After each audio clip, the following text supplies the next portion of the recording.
कहते ने मंजिल नालों सफ़र महत्वपूर्ण हुंदा है।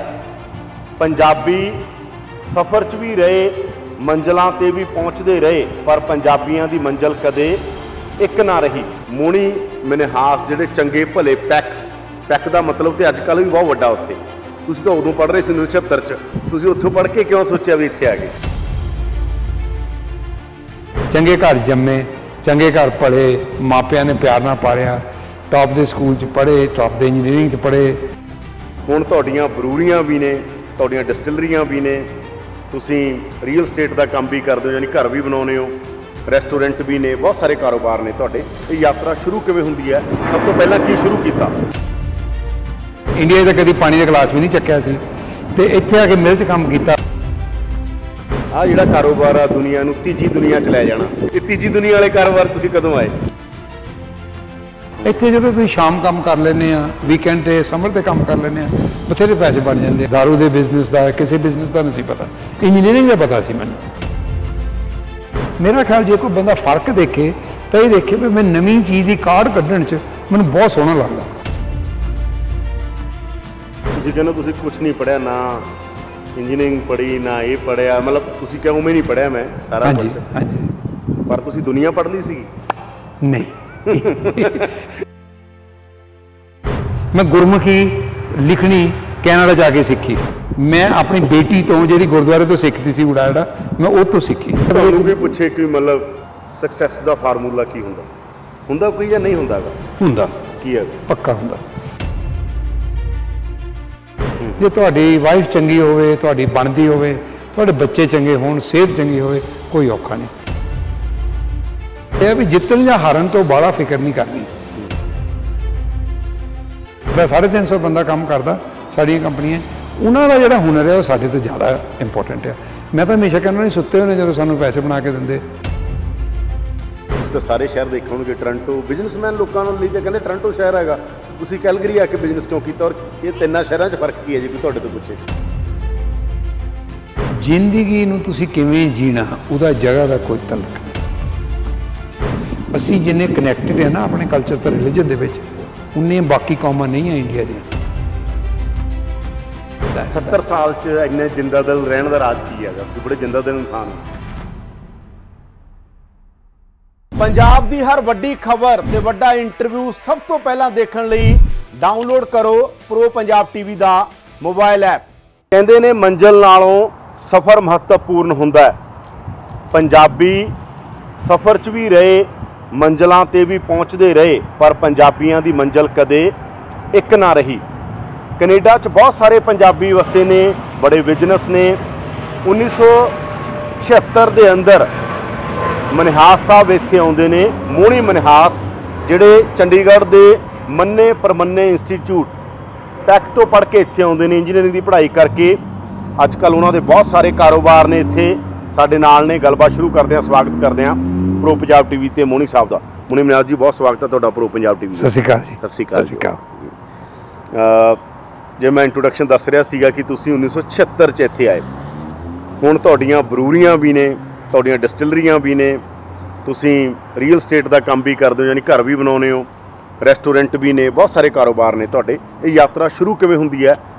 मोनी मिनहास जिहड़े चंगे भले पैक का मतलब तो अजकल भी बहुत वड्डा उत्थे। तुसीं तो उदों पढ़ रहे सी 1976 च, वो इंस्टीट्यूट चों तो बहुत वड्डे लोग निकले नेगे।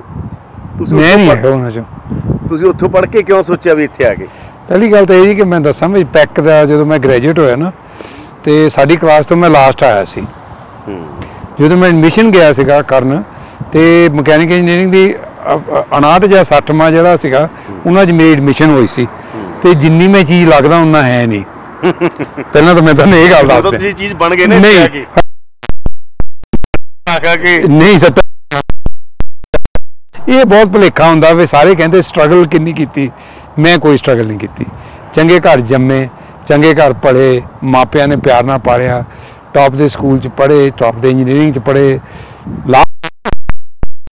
कैनेडा च आए। इत्थों मैं यूनिवर्सिटी कैलगरी च इंजीनियरिंग की, इत्थे भी औखी सौखी कर ली। ਆਇਲ ਐਂਡ ਗੈਸ ਦੇ ਵਿੱਚ ਵੀ ਕੰਮ ਕੀਤਾ ਤੇ ਸਟਰਗਲ ਕਾਹਦੀ ਔਖਾ ਕਾਹਦਾ ਕੋਈ ਔਖਾ ਨਹੀਂ ਜੇ ਤੁਹਾਡੀ ਵਾਈਫ ਚੰਗੀ ਹੋਵੇ ਤੁਹਾਡੀ ਬਣਦੀ ਹੋਵੇ ਤੁਹਾਡੇ ਬੱਚੇ ਚੰਗੇ ਹੋਣ ਸਿਹਤ ਚੰਗੀ ਹੋਵੇ ਕੋਈ ਔਖਾ ਨਹੀਂ ਸੋ ਮੈਨੂੰ ਤਾਂ ਵੀ ਅੱਜ ਤੱਕ ਕਦੀ ਨਾ ਸਟਰਗਲ ਲੱਗਿਆ ਭਾਜੀ ਨਾ ਔਖਾ ਲੱਗਿਆ ਕਦੀ ਨਹੀਂ ਲੱਗਿਆ ਅੱਜ ਤੱਕ ਤੇ ਔਰ ਕੱਲ ਨੂੰ ਕੀ ਹੁੰਦਾ ਇਹ ਤਾਂ ਪਤਾ ਨਹੀਂ ਪਰ ਅੱਜ ਤਾਂ ਹੀ ਨਹੀਂ ਕਦੀ ਹੋਇਆ ਮੈਂ 68 ਸਾਲ ਦਾ ਹੋ ਗਿਆ ਮੈਂ ਅੱਜ ਸਵੇਰੇ 5 ਕਿਲੋਮੀਟਰ ਦੌੜ ਕੇ ਆਇਆ ਅਸਲੀ ਦੌਲਤ ਇਹ ਆ ਕਿ 26 ਡਿਗਰੀ ਦੇ ਵਿੱਚ ਬਿਨਾਂ ਟੋਪੀ ਤੋਂ ਦੌੜ ਕੇ ਆਇਆ ਮੇਰੀ ਵਾਈਫ ਕਹਿੰਦੀ ਟੋਪੀ ਪਾ ਕੇ ਆ ਗਏ ਸੀ ਮੈਂ ਕਿਹਾ ਨਹੀਂ ਮੈਂ 30 ਤੇ ਲੈਣਾ ਉਹਨਾਂ ਟੋਪੀ ਕਹਿੰਦੀ 30 ਤਾਂ ਕਦੀ ਕਿਤੇ ਹੁੰਦਾ ਮੈਂ ਕਿਹਾ ਤਾਂ ਹੀ ਤੇ ਟੋਪੀ ਨਹੀਂ ਲੈਂਦਾ ਫਿਰ ਸੋ ਇਦਾਂ ਫਿਰ ਵੀ ਕੋਈ ਇਨਸਪੀਰੇਸ਼ਨ ਤਾਂ ਹੁੰਦੀ ਹੈ ਬੰਦੇ ਦੀ ਜਦੋਂ ਬੰਦਾ ਕੁਝ ਵੀ ਕਰਦਾ ਤੁਸੀਂ ਸਭ ਤੋਂ ਪਹਿਲਾਂ ਕੀ ਸ਼ੁਰੂ ਕੀਤਾ ਉਹਦੀ ਇਨਸਪੀਰੇਸ਼ਨ ਕੌਣ ਸੀ ਕਿਉਂਕਿ ਸਭ ਤੋਂ ਪਹਿਲਾਂ ਤੁਸੀਂ ਕਹਿੰਦੇ ਹੋ ਤੁਸੀਂ ਵੈਨਕੂਵਰ ਆਈਲੈਂਡ ਤੇ ਆਏ ਉਸ ਤੋਂ ਬਾਅਦ ਇੱਧਰ ਨੂੰ ਮੂਵ ਕੀਤੇ ਬਿਲਕੁਲ ਵੈਨਕੂਵਰ ਆਈਲੈਂਡ ਆਏ ਉੱਥੇ ਸਾਲ ਮਿਲ 'ਚ ਕੰਮ ਕੀਤਾ ਇੰਡੀਆ 'ਚ ਤਾਂ ਕਦੀ ਪਾਣੀ ਦਾ ਗਲਾਸ ਵੀ ਨਹੀਂ ਚੱਕਿਆ ਸੀ ਤੇ ਇੱਥੇ ਆ ਕੇ ਮਿਲ 'ਚ ਕੰਮ ਕੀਤਾ ਤੇ ਉਹ ਸਟਰਗਲ ਵੀ ਨਹੀਂ ਸੀ ਔਖਾ ਵੀ ਨਹੀਂ ਸੀ ਕੰਮੇ ਆ 22 ਸਾਲ ਦਾ ਬੰਦਾ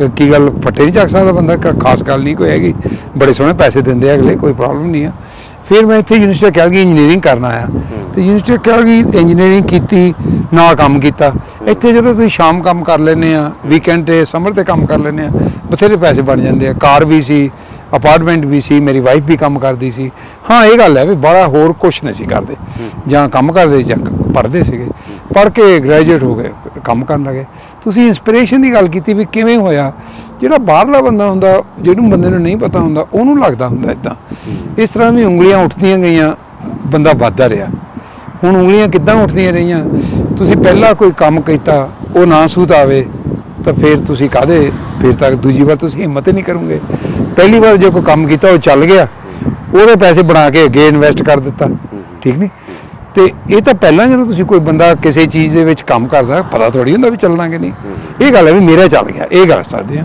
ਉਹਨੂੰ ਫਿਰ ਅਸੀਂ ਗਾਂ ਤੋਂ ਗਾਂ ਲਾਉਂਦੇ ਨੇ ਜਿਹੜਾ ਚੱਲ ਗਿਆ ਉਹ ਬਿਜ਼ਨਸ ਆ ਜਿਹੜਾ ਨਹੀਂ ਚੱਲਿਆ ਬਿਲਕੁਲ ਬਿਲਕੁਲ ਜਦੋਂ ਕੋਈ ਨਹੀਂ ਚੱਲਦਾ ਸਾਰੇ ਕਹਿੰਦੇ ਲੈ ਤਾਂ ਮੈਨੂੰ ਪਹਿਲਾਂ ਹੀ ਪਤਾ ਸੀਗਾ ਕਿ ਯਾਰ ਆ ਚੱਲਣਾ ਨਹੀਂ ਸੀ ਮੈਂ ਕਹਿੰਦਾ ਨਾ ਜਾਣ ਦੇ ਪਾ ਮੈਨੂੰ ਤਾਂ ਅੱਜ ਤਾਂ ਨਹੀਂ ਪਤਾ ਲੱਗਿਆ ਵੀ ਕੀ ਚੱਲਣਾ ਤਾਂ ਕੀ ਨਹੀਂ ਚੱਲਣਾ ਜਿਹੜੀ ਚੱਲ ਗਈ ਚੀਜ਼ ਉਹ ਬੰਦਾ ਉਹ ਠੀਕ ਹੈ ਜਿਹੜੀ ਨਹੀਂ ਚੱਲੀ ਉਹਦੇ ਜਿੰਨੇ ਮਰਜ਼ੀ ਤੁਸੀਂ ਖਾਮੀਆਂ ਕੱਢ ਲਓ ਮੈਂ ਤਾਂ ਹਾਲੇ ਤੱਕ ਇੰਨੇ ਕੰਮ ਕਰਦਾ ਮੈਨੂੰ ਤਾਂ ਲੱਗਦਾ ਮੈਂ 5 ਚੋਂ 2 ਗਲਤੀਆਂ ਕਰਦਾ ਤਾਂ 3 ਠੀਕ ਕਰਦਾ ਸ਼ਾਇਦ 3 ਗਲਤੀਆਂ ਕਰਦਾ 2 ਠੀਕ ਕਰਦਾ ਆ ਜਿਹੜਾ ਕਾਰੋਬਾਰ ਆ ਦੁਨੀਆ ਨੂੰ ਤੀਜੀ ਦੁਨੀਆ ਚ ਲੈ ਜਾਣਾ ਕਹਿੰਦੇ ਇੱਕ ਪਹਿਲੀ ਦੁਨੀਆ ਇੱਕ ਦੂਜੀ ਦੁਨੀਆ ਇੱਕ ਤੀਜੀ ਦੁਨੀਆ ਇਹ ਤੀਜੀ ਜਦੋਂ ਬੰਦਾ ਸੈੱਟ ਹੋ ਜਾਂਦਾ ਨਾ ਤੀਜੀ ਦੁਨੀਆ ਜਾਂਦਾ ਇਹ ਤੀਜੀ ਦੁਨੀਆ ਵਾਲੇ ਕਾਰੋਬਾਰ ਤੁਸੀਂ ਕਦੋਂ ਆਏ ਜਿਹੜਾ ਲੋਕਾਂ ਨੂੰ ਤੀਜੀ ਦੁਨੀਆ ਚ ਲੈ ਆਉਣ ਵਾਲੇ ਇਹ ਇਸ ਤਰ੍ਹਾਂ ਦੀ ਇੰਟਰਸਟਿੰਗ ਗੱਲ ਹੈ ਜੀ ਕਿ ਮੈਨੂੰ ਮੇਰੀ ਵਾਈਫ ਨੇ ਮੈਨੂੰ ਦੱਸਿਆ ਮੈਂ 6 ਸਾਲ ਦਾ ਕਦੀ ਲਿਕਰ ਸਟੋਰ 'ਚ ਨਹੀਂ ਸੀ ਗਿਆ ਕੋਈ ਲੋੜ ਨਹੀਂ ਸੀ ਇੱਕ ਵਾਰ ਕਿਤੇ ਲੈ ਆਉਣੀ ਕਿਤੇ ਸਮਰ 'ਚ ਇੱਕ ਵਾਰ ਪੀ ਲੈਣੀ ਕੋਈ ਇੱਦਾਂ ਦਾ ਸ਼ੌਕ ਨਹੀਂ ਸੀ ਮੈਨੂੰ ਹਾਲੇ ਵੀ ਹੈ ਨਹੀਂ ਤੇ ਲੇਕਿਨ ਇੱਕ ਮੇਰਾ ਦੋਸਤ ਸੀਗਾ ਅਸੀਂ ਇੱਥੇ ਪ੍ਰਾਈਵੇਟਾਈਜ਼ ਹੋਈ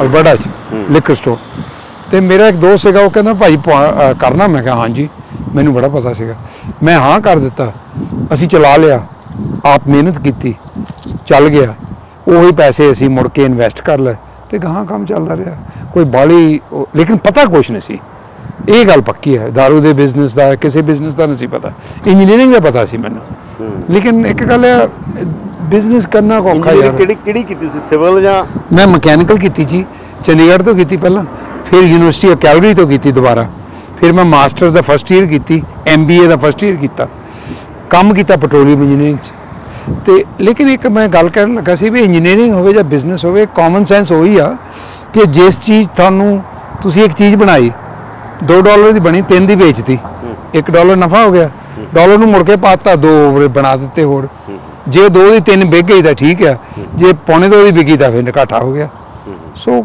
ਇੰਨਾ ਕੰਪਲੀਕੇਟਡ ਨਹੀਂ ਜਿੰਨਾ ਲੱਗਦਾ ਮੈਂ ਇਹ ਗੱਲ ਕਰਦਾ ਸਾਇੰਸ ਜਿਹੜੀ ਹੈ ਮੈਂ ਉਹਦੇ 'ਚ ਬਿਲੀਵ ਕਰਦਾ ਇਨੋਵੇਸ਼ਨ 'ਚ ਬਿਲੀਵ ਕਰਦਾ ਮੇਰਾ ਖਿਆਲ ਜੇ ਕੋਈ ਬੰਦਾ ਫਰਕ ਦੇਖੇ ਤਾਂ ਇਹ ਦੇਖੇ ਵੀ ਮੈਂ ਨਵੀਂ ਚੀਜ਼ ਦੀ ਕਾਢ ਕੱਢਣ 'ਚ ਮੈਨੂੰ ਬਹੁਤ ਸੋਹਣਾ ਲੱਗਦਾ ਕੋਈ ਵੀ ਦਾਰੂ ਮਸ਼ੀਨ ਫੈਕਟਰੀ ਮਾਰਕੀਟਿੰਗ ਐਡਵਰਟਾਈਜ਼ਿੰਗ ਉਹਦੇ ਵਿੱਚ ਨਵੀਂ ਚੀਜ਼ ਕੱਢਣੀ ਜਿਹੜੀ ਨਾ ਉਹ ਮੈਨੂੰ ਬਹੁਤ ਸਵਾਦ ਆਉਂਦਾ ਔਰ ਉਹ ਕੰਮ ਨਹੀਂ ਲੱਗਦਾ ਥੱਕਦਾ ਨਹੀਂ ਕਦੀ ਬੰਦਾ ਉਹ ਕਾਹਨੂੰ ਥੱਕੂਗਾ ਤੁਸੀਂ ਨਵੀਂ ਕੰਮ ਕਰਦੇ ਆ ਤੇ ਉਹ ਜੇ ਨਹੀਂ ਕੰਮ ਹੁੰਦੇ ਤਾਂ ਵੀ ਕੋਈ ਨਹੀਂ ਜੇ ਹੋਏ ਤਾਂ ਹੋਰ ਵੀ ਵਧੀਆ ਆਹ ਗੱਲ ਆ ਅੱਛਾ ਨਾ ਮੈਂ ਮਾਰਕੀਟਿੰਗ ਪੜ੍ਹਿਆ ਨਾ ਮੈਂ ਅਕਾਊਂਟਿੰਗ ਪੜ੍ਹਿਆ ਨਾ ਮੈਂ ਬਿਜ਼ਨਸ ਪੜ੍ਹਿਆ ਮੈਂ ਇੰਜੀਨੀਅਰਿੰਗ ਪੜ੍ਹਿਆ ਪਰ ਮੈਨੂੰ ਜਿਹੜੇ ਹੁਣ ਜਾਣਦੇ ਉਹ ਲੋਕ ਕਹੂਗੇ ਕਿ ਸ਼ਾਇਦ ਮੈਂ ਗੁਰਮੁਖੀ ਲਿਖਣੀ ਕੈਨੇਡਾ ਜਾ ਕੇ ਸਿੱਖੀ ਮੈਂ ਦਿੱਲੀ ਦਾ ਜੰਮਿਆ ਪੜ੍ਹਿਆ ਪਿੰਡ ਦਾ ਜੰਮਿਆ ਜਲੰਧਰ ਤੇ 5 ਸਾਲ ਦੇ ਮੈਂ ਦਿੱਲੀ ਆਇਆ ਮੈਂ ਇੱਥੇ ਆ ਕੇ ਮੈਨੂੰ ਸ਼ਰਮ ਆਈ ਕਿ ਮੈਨੂੰ ਗੁਰਮੁਖੀ ਪੜ੍ਹਨੀ ਨਹੀਂ ਆਉਂਦੀ ਮੈਂ ਆਪਣੀ ਬੇਟੀ ਤੋਂ ਜਿਹੜੀ ਗੁਰਦੁਆਰੇ ਤੋਂ ਸਿੱਖਦੀ ਸੀ ਉੜਾੜਾ,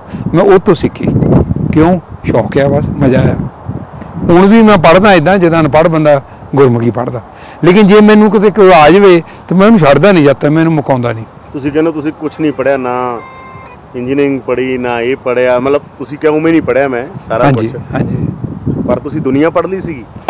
ਨਹੀਂ ਇਹ ਤਾਂ ਉਹਨੇ ਦੁਨੀਆ ਪੜ੍ਹ ਲਈ, ਸਾਰਾ ਕੁਝ ਪੜ੍ਹ ਲਿਆ। ਇਹ ਇੱਕ ਗੱਲ ਮੈਂ ਤੁਹਾਨੂੰ ਦੱਸ ਦਿੰਦਾ, ਹਾਂ ਦੁਨੀਆ ਨਹੀਂ ਕਹਿੰਦਾ ਮੈਂ, ਜਿਹੜਾ ਬੰਦੇ ਨੂੰ ਜੱਜ ਕਰਨਾ ਨਾ, ਜਿਹੜਾ ਬੰਦੇ ਨਾਲ ਕੰਮ ਕਰਨਾ, ਬੰਦੇ ਨਾਲ ਮੁਹੱਬਤ ਕਰਨੀ, ਬੰਦੇ ਨੂੰ ਸਮਝਣਾ, ਬੰਦੇ ਨਾਲ ਡੀਲ ਕਰਨਾ, ਉਹਦੇ ਸ਼ਾਇਦ ਮੈਂ ਬਾਕੀਆਂ ਤੋਂ ਥੋੜ੍ਹਾ ਜਿਹਾ ਅੱਗੇ ਹਾਂ, ਜ਼ਿਆਦਾ ਨਹੀਂ ਪਰ ਥੋੜ੍ਹਾ ਅੱਗੇ ਹਾਂ। ਔਰ ਇਹ ਨਹੀਂ ਮੈਂ ਗਲਤ ਨਹੀਂ ਹੁੰਦਾ, ਜਿਹਨੂੰ ਮੈਂ ਜੱਜ ਕਰਦਾ ਮੈਂ ਗਲਤ ਵੀ ਜੱਜ ਕਰਦਾ, ਪਰ ਮੈਨੂੰ ਲੱਗਦਾ ਮੈਂ ਬਾਕੀਆਂ ਤੋਂ ਬੈਟਰ ਜੱਜ ਕਰਦਾ, ਚਲੋ ਇੱਦਾਂ ਕਹਿ ਲਓ। ਇੱਕ ਮੇਰੇ ਦਿਮਾਗ ਦੇ ਵਿੱਚ ਕੋਈ ਪੁੱਛੇ ਕਿ ਮਤਲਬ ਸਕਸੈਸ ਦਾ ਫਾਰਮੂਲਾ ਕੀ ਹੁੰਦਾ, ਹੁੰਦਾ ਕੋਈ ਜਾਂ ਨਹੀਂ ਹੁੰਦਾਗਾ? ਹੁੰਦਾ। ਕੀ ਹੈਗਾ? ਪੱਕਾ ਹੁੰਦਾ। ਉਹ ਇਦਾਂ ਹੁੰਦਾ ਕਿ ਜਿਹੜਾ ਕੰਮ ਕਰਨਾ ਆਪਾਂ ਉਹਦੇ ਨਾਨੇ ਦੀ ਕਢਾਨੀ ਪਹਿਲਾਂ ਕੱਢ ਕੇ ਕਰੋ। ਮੈਂ ਬਹੁਤ ਸਾਰੇ ਬੰਦੇ ਦੇਖੇ ਆ ਜਿਹੜਾ ਕੰਮ ਕਰੂਗੇ ਸਾਰਾ ਦਿਨ ਇੱਕ ਕੰਮ ਕਰਦੇ, ਤੈਨੂੰ ਤਾਂ ਮੈਨੂੰ ਤੇ ਇਹ ਤੋਂ ਜ਼ਿਆਦਾ ਕਿੱਦਾਂ ਪਤਾ ਹੈ ਕਿੱਦਾਂ ਹੋ ਸਕਦਾ ਯਾਰ। ਤੈਨੂੰ ਮੈਂ 8 ਘੰਟੇ ਰੋਜ਼ ਮੰਡੇ ਟੂ ਫਰਾਈਡੇ 40 ਘੰਟੇ ਲਾਉਣੇ ਆ, ਤੁਸੀਂ ਤਾਂ ਮੈਨੂੰ ਪੜ੍ਹਾਉਣੇ ਹੋਣੇ ਚਾਹੀਦੇ, ਮੈਂ ਤੁਹਾਨੂੰ ਕਾਹਦੇ ਪੜ੍ਹਾਉਣਾ। ਭਾਵੇਂ ਉਹ ਟੈਕਸ ਪਲੈਨਿੰਗ ਹੋਵੇ, ਅਕਾਊਂਟਿੰਗ ਹੋਵੇ, ਫੂਡ ਸਾਇੰਸ ਹੋਵੇ, ਮਾਰਕੀਟਿੰਗ ਹੋਵੇ, ਕੁਛ ਵੀ ਹੋਵੇ, ਡਿਜ਼ਾਈਨ ਹੋਵੇ, ਡਰਾਇੰਗ ਹੋਵੇ, ਹੈ ਨਾ। ਇੱਕ ਤਾਂ ਇਹ ਹੈਗਾ ਵੀ ਜਿਹੜਾ ਕੰਮ ਕਰਨਾ ਉਹਦੇ ਨਾਨੇ ਦੀ ਕਢਾਨੀ ਕੱਢਣੀ। ਦੂਜੀ ਗੱਲ ਇਹ ਹੈ ਵੀ ਜਿੱਤਣ ਜਾਂ ਹਾਰਨ ਤੋਂ ਬਾਹਲਾ ਫਿਕਰ ਨਹੀਂ ਕਰਨੀ, ਟੱਪਣਾ ਨਹੀਂ ਜ਼ਿਆਦਾ ਜਦੋਂ ਜਿੱਤੇ, ਕਿਉਂਕਿ ਉਹ ਵੀ ਮੇਰਾ ਕੋਈ ਪਤਾ ਨਹੀਂ ਸੀਗਾ। ਜੇ ਨਹੀਂ ਹੋਇਆ ਤੇ ਉੱਠ ਕੇ, ਮੇਰਾ ਅੱਜ ਤਾਈਂ ਕਦੀ ਵੀ ਪ੍ਰੋਜੈਕਟ ਮੈਂ ਅੱਜ ਤਾਈਂ ਨਹੀਂ ਕੀਤਾ ਜੀ ਜਿਹੜਾ ਪਲਾਨ ਦੇ ਨਾਲ ਹੋਇਆ। ਜਿੱਥੇ ਮੈਂ ਸੋਚਿਆ $10 ਲੱਗੂਗੇ ਉਹਦੇ 20 ਲੱਗੇ, ਜਿਹਦੇ ਲੱਗਿਆ 6 ਮਹੀਨੇ 'ਚ ਹੋ ਗਏ, ਸਾਲ ਲੱਗੇ।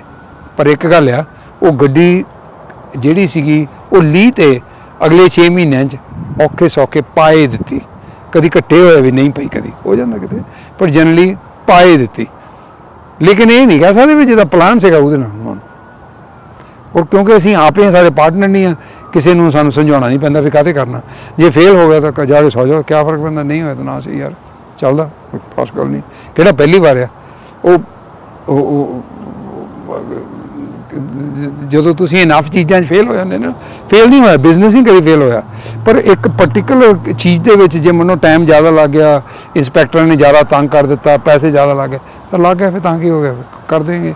ਪਰ ਉਹ ਗੱਡੀ ਨੂੰ ਲੀਜ਼ ਲਿਆਉਣ ਵਾਸਤੇ 6 ਮਹੀਨੇ ਸਾਲ ਲੱਗਦੇ, ਬੜੇ ਸੋਹਣੇ ਆ ਜਾਂਦੇ ਆ, ਕੋਈ ਉਹਦੇ 'ਚ ਦੋ ਔਖਾ ਹੀ ਨਹੀਂ। ਮੈਨੂੰ ਤਾਂ ਲੱਗਿਆ ਵੀ ਸਾਰੀ ਵਾਰੀ ਆ ਜਾਂਦੇ ਆ, ਹਰ ਵਾਰੀ ਆ ਜਾਂਦੇ। ਅਸੀਂ ਸਾਡੀਆਂ 4 ਬਰੂਰੀਆਂ, 3 ਡਿਸਟਿਲਰੀਆਂ, 3 ਵਾਈਨਰੀਆਂ ਅਸੀਂ ਬਣਾਉਂਦੇ ਹਾਂ, ਅਤੇ ਉਹ ਸਾਰੀਆਂ ਨੇ ਇੱਦਾਂ ਹੀ ਤੰਗ ਕੀਤਾ। ਪਰ ਯਾਰ ਉਹ ਜਦੋਂ ਲੀਹ 'ਤੇ ਆ ਜਾਂਦੀ ਹੈ ਤਾਂ ਫਿਰ ਠੀਕ ਆ। ਔਰ ਇੱਕ ਬੰਦੇ ਦਾ ਨਹੀਂ ਹੈ, ਸਾਡਾ 350 ਬੰਦਾ ਕੰਮ ਕਰਦਾ ਸਾਡੀਆਂ ਕੰਪਨੀਆਂ, ਉਹਨਾਂ ਦਾ ਜਿਹੜਾ ਹੁਨਰ ਹੈ ਉਹ ਸਾਡੇ ਤੋਂ ਜ਼ਿਆਦਾ ਇੰਪੋਰਟੈਂਟ ਆ। ਮੈਂ ਤਾਂ ਹਮੇਸ਼ਾ ਕਹਿੰਦਾ ਨਹੀਂ, ਸੁੱਤੇ ਹੋਣੇ ਜਦੋਂ ਸਾਨੂੰ ਪੈਸੇ ਬਣਾ ਕੇ ਦਿੰਦੇ, ਇਨੀ ਕੀ ਕਿਰਪਾ ਕੇ ਸਜੇ ਹਮੇ। ਜਿਹੜਾ ਕੋਈ ਬੰਦਾ ਨਾਲ ਸਾਡੇ 350 ਬੰਦਾ ਕੰਮ ਕਰਦਾ, ਉਹ ਸਾਨੂੰ ਰੋਟੀ ਖਿਲਾਉਂਦਾ। ਮੈਂ ਜਦੋਂ 8 ਵਜੇ ਉੱਠ ਕੇ ਚਾਹ ਮੇਰੀ ਵਾਈਫ ਲੈ ਕੇ ਆਉਂਦੀ ਨਾ ਸਵੇਰੇ, ਉਦੋਂ ਤੱਕ ਸਾਡੀ ਫੈਕਟਰੀ 2 ਵਜੇ ਚੱਲ ਰਹੀ ਹੁੰਦੀ, 6 ਘੰਟੇ ਦੀ। ਉਹਨੇ 5 ਕੰਟੇਨਰ ਕੱਢੇ ਹੁੰਦੇ ਉਹਦੇ। ਇਹਦਾ ਮਤਲਬ ਇਹ, ਜਦੋਂ ਮੈਂ ਸੁੱਤਾ ਸੀ ਉਹਨਾਂ ਨੇ ਮੈਨੂੰ ਪੈਸੇ ਬਣਾ ਕੇ ਦਿੱਤੇ ਨਾ, ਮੈਂ ਉਹਨਾਂ ਦਾ ਸ਼ੁਕਰਗੁਜ਼ਾਰ ਕਿਉਂ ਨਾ ਹੋਵਾਂ ਯਾਰ, ਹੈ ਨਾ। ਵੀ ਤੁਸੀਂ ਮੈਨੂੰ ਕਿਹਾ ਸਰ, ਮੈਂ ਕਿਹਾ ਜੀ ਮੈਂ ਪੈ ਰਿਹਾ, ਮੈਂ ਸਰ ਨਹੀਂ, ਮੈਂ ਤੁਹਾਨੂੰ ਕਿਹਾ ਨਾ ਇਹ ਗੱਲ, ਮੈਂ ਕਿਹਾ ਸਾਹਬ ਨਾ ਕਹੋ, ਇੱਦਾਂ ਦੇ ਸਾਹਬ ਸੂਬ ਨਹੀਂ ਹੈਗੇ ਆਪਾਂ, ਆਵੇਂ ਹੀ ਆ ਜਿੱਦਾਂ। ਪੋਲੀਟੀਕਲ ਸਟੇਟਮੈਂਟ ਤਾਂ ਨਹੀਂ ਮੈਨੂੰ ਮੈਂ ਪੋਲੀਟਿਕਸ ਦੀਆਂ ਬੜੀਆਂ ਦੇਖਦਾ ਜੀ। ਪੋਲੀਟੀਕਲ ਸਟੇਟਮੈਂਟ ਦੇ ਦਿੰਦੇ ਆ ਨਾ। ਨਹੀਂ, ਜਿਹੜੀ ਪੋਲੀਟਿਕਸ ਆ ਨਾ, ਜਿਹੜੀ ਉਹ ਮੈਂ ਉਹਨੂੰ ਦੇਖਣਾ ਪਸੰਦ ਕਰਦਾ, ਪਰ ਮੇਰੇ ਅੱਜ ਤਾਂ ਹੀ ਨਹੀਂ ਕਦੀ ਸਮਝ ਆਇਆ ਕਿ ਕੋਈ ਵੀ ਬੰਦੇ ਜਿਹੜੇ ਉਹ ਪੋਲੀਟਿਕਸ ਕਾਹਦੇ ਜਾਂਦੇ ਆ।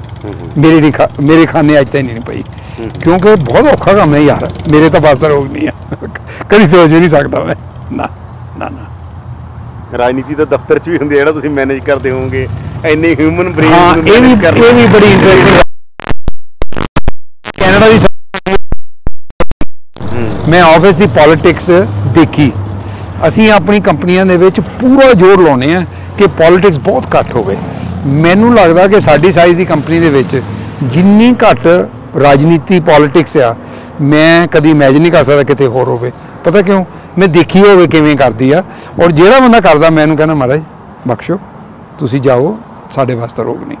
ਅਸੀਂ ਆਪਣੇ ਵਰਗੇ ਬੰਦੇ ਲੱਭਦੇ ਹਾਂ, ਭਾਲਦੇ ਹਾਂ। ਤੋ ਇਹ ਵੀ ਗੱਲ ਹੈ ਵੀ ਸਾਡੇ ਐਕਚੁਅਲੀ ਬਿਜ਼ਨਸ ਦੇ ਵਿੱਚ ਵੀ ਜਿਹੜੀ ਰਾਜਨੀਤੀ ਆ ਉਹ ਬੜੀ ਘੱਟ ਹੈ, ਕਿਉਂਕਿ ਅਸੀਂ ਉਹਨੂੰ ਬਰਦਾਸ਼ਤ ਨਹੀਂ ਕਰਦੇ। ਕਿਉਂਕਿ ਮੈਨੂੰ ਪਤਾ ਜਦੋਂ ਇੱਦਾਂ ਹੁੰਦੀ ਬੰਦੇ ਨੂੰ ਸਵਾਦ ਨਹੀਂ ਆਉਂਦਾ ਕੰਮ ਕਰਨ ਦਾ।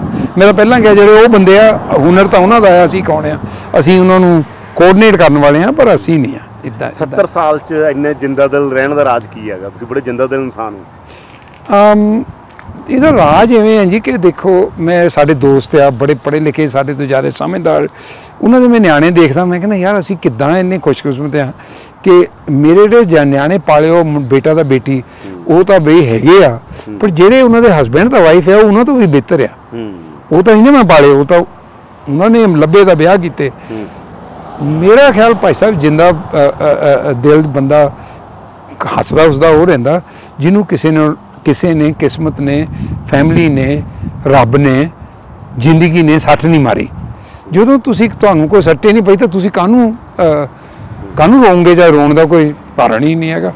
ਜੇ ਨਾ ਹੁੰਦੇ ਸਾਡੇ ਨਿਆਣੇ ਗਾਹਾਂ, ਮੇਰੀ ਸਿਹਤ ਚੰਗੀ ਨਾ ਹੁੰਦੀ, ਮੇਰੀ ਵਾਈਫ ਦੀ ਬਣਦੀ ਨਾ ਹੁੰਦੀ, ਤਾਂ ਬਈ ਫਿਰ ਤਾਂ ਮੈਂ ਵੀ ਨਾ ਇੱਦਾਂ ਹੁੰਦਾ ਨਾ, ਕਿਉਂਕਿ ਮੈਂ ਬਾਕੀਆਂ ਤੋਂ ਜ਼ਿਆਦਾ ਸੈਂਸਿਟਿਵ ਆ। ਜੇ ਬਾਕੀ ਜਰ ਲੈਂਦੇ ਮੇਰੇ ਕੋਲ ਸ਼ਾਇਦ ਜਰਿਆ ਵੀ ਨਾ ਜਾਵੇ ਕਦੀ। ਤੁਹਾਡੀ ਸਭ ਤੋਂ ਵੱਡੀ ਤਾਕਤ ਤੇ ਸਭ ਤੋਂ ਵੱਡੀ ਕਮਜ਼ੋਰੀ ਕੀ ਹੈਗੀ? ਤਾਕਤ ਹਰ ਚੀਜ਼ ਨਿਊ ਇਨੋਵੇਸ਼ਨ, ਨਵੀਆਂ ਕੰਮ ਕਰਨਾ, ਮਿਹਨਤ ਕਰਨਾ, ਫਲ ਦਾ ਬੋਲੀ ਫਿਕਰ ਨਹੀਂ ਕਰਨੀ, ਮਸਤ ਰਹਿਣਾ, ਖੁਸ਼ ਰਹਿਣਾ, ਹੱਸਦੇ ਰਹਿਣਾ।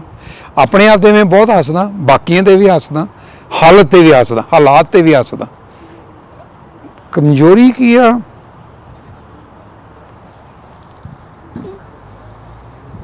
ਇੱਕ ਕਮਜ਼ੋਰੀ ਦਾ ਯਕੀਨ ਕਰਨਾ। ਮੈਂ ਹਰ ਤੇ ਯਕੀਨ ਕਰ ਲੈਣਾ, ਉਹਦਾ ਫਾਇਦਾ ਵੀ ਹੈਗਾ। ਮੇਰਾ ਬੇਵਕੂਫ ਬਣਾਉਣਾ ਬਹੁਤ ਸੌਖਾ, ਬਹੁਤ ਸੌਖਾ।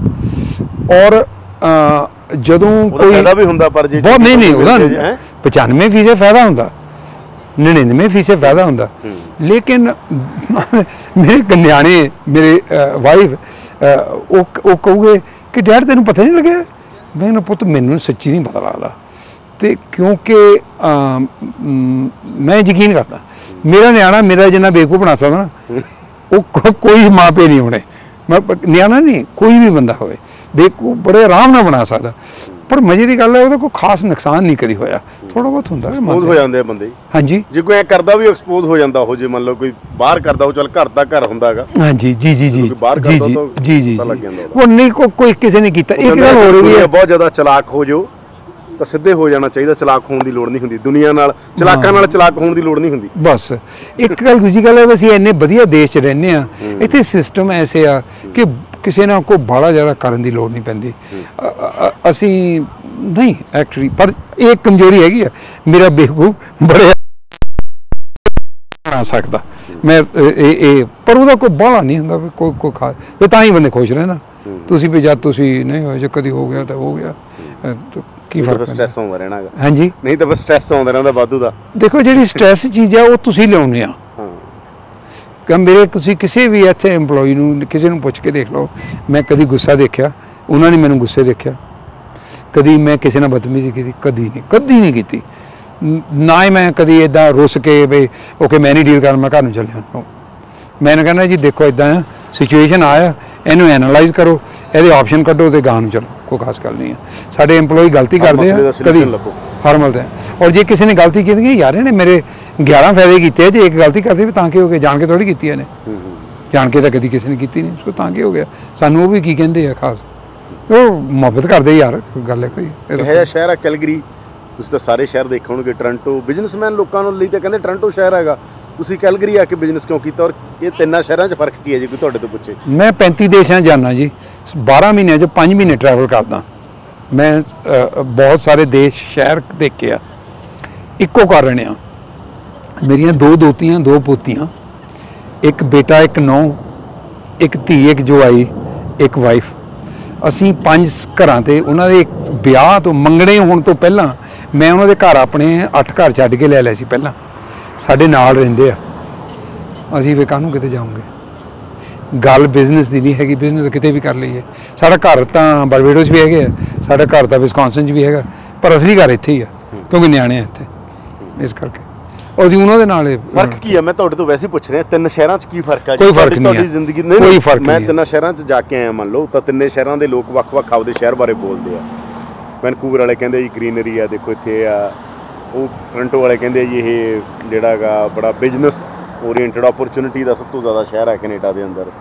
ਕੈਲਗਰੀ ਕਹਿੰਦੇ ਜੀ ਪਿੰਡਾਂ ਵਰਗਾ ਤੁਹਾਨੂੰ ਮਾਹੌਲ ਮਿਲੂਗਾ। ਦੇਖੋ ਤੁਸੀਂ ਕਿਵੇਂ ਦੇਖਦੇ ਹੋ ਤਿੰਨੇ ਸ਼ਹਿਰਾਂ ਨੂੰ? ਮੈਂ ਤੁਹਾਨੂੰ ਇੱਕ ਗੱਲ ਦੱਸਦਾ, ਕਿਉਂਕਿ ਤੁਹਾਡਾ ਤਾਂ ਐਡਾ ਵੱਡਾ ਤਜਰਬਾ, ਤਾਂ ਜਵਾਕ ਆ ਤੁਹਾਡੇ ਸਾਹਮਣੇ। ਮੈਂ ਤਾਂ ਤੁਹਾਨੂੰ ਗੱਲ ਦੱਸਦਾ, ਦੇਖੋ ਜ਼ਿੰਦਗੀ ਨੂੰ ਤੁਸੀਂ ਕਿਵੇਂ ਜੀਣਾ ਉਹਦਾ ਜਗ੍ਹਾ ਦਾ ਕੋਈ ਤਲਕ ਨਹੀਂ ਹੈ।